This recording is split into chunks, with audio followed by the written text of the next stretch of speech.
Vesela pisma o malome Tončiju.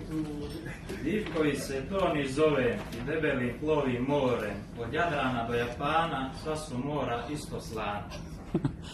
Posal mi je brode vozit, više volim ribu lovit i nije mi lagan nešto, no ipak ga radim vješto. Završio škole dvije, ništa strano meni nije. U stvari sam multipratik, umijem i požar gas. Vatrogasac, mole, ribar, pomorac, planinar, zidar. Zanimanja mnoga imam, za dvojicu ja sam vridan. Prošao sam planetu cilu, ništa je rano moment silu.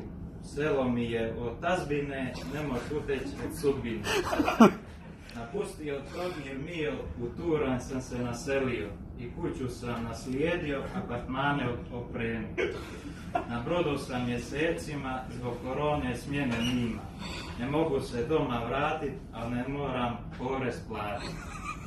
Sreća mi se osmijehnula, na brodu sam naša kuma. Kum će kesu rado riješit i probleme moje riješit. Još uvijek mu tajim ime, nema nigdje te ljudine.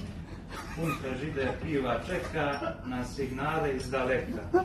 Stiže glas iz moga sela, vesela obitelj cijela, šta je moja duša htjela, rodila se Manuela.